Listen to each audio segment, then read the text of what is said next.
Dear friends, welcome to this week's edition of the Inspired Parsha. This week is a little bit of a special week because we're not going to read the final Parsha of the Torah on Shabbos. We actually read it on the beautiful holiday of Simchas Torah, which is coming up soon. So I just want to share one Torah idea. This is on the last pasuk actually of the Torah.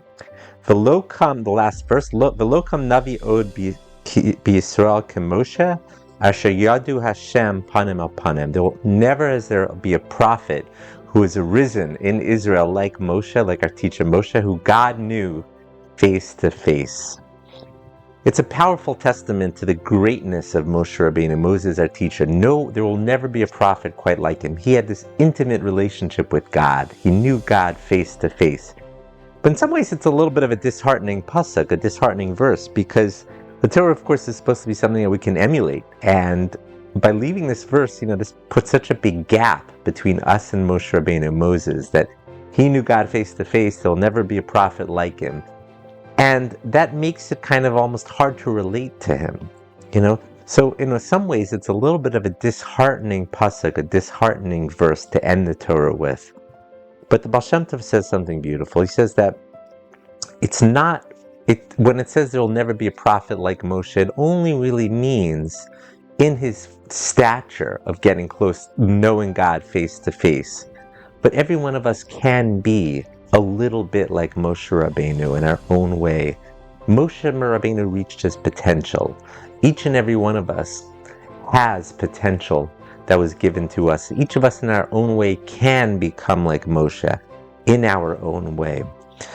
This was really the greatness of what Moshe imparted to the Jewish people when he left the world, that he was giving us, in a way, the Baal Shem Tov explains, a piece of himself. He was saying that, yes, this was me, I rose to this level, but each and every one of you can do the same thing. In some ways, the end of the Torah is not really the end. Rav Kook says the end of the Torah is really not the end, it's really the beginning.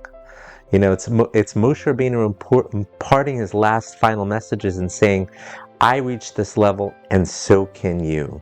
Again, not literally like him. Nobody will be a prophet quite like him, but in a way like him, to be able to reach your potential. Each and every one of us has that ability to be, in some ways, a little bit like Moshe.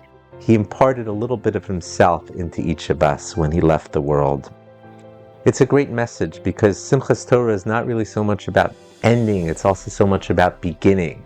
Right away in Simchas Torah, we start reading the beginning of the Torah as well. We read a little bit from Parshas Bereshis, the first Parsha. It's always a cycle for us.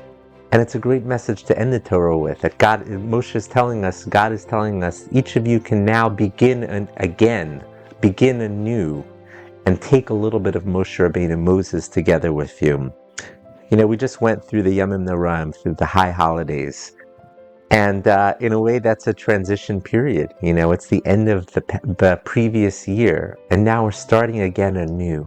We have that ability again, each and every one of us, to reach our own potential, to be a little bit like Moshe in our own way. I want to wish everyone a bracha, a blessing, to remember this message, remember the greatness of Moshe Rabbeinu, remember this final message that he said to each and every one of us, that all of you can be a little bit like me in your own unique way. Wishing everyone here a wonderful rest of the beautiful holiday of Sukkot, and of course a beautiful Simchas Torah and Shmini Atzeres. Thanks so much for listening.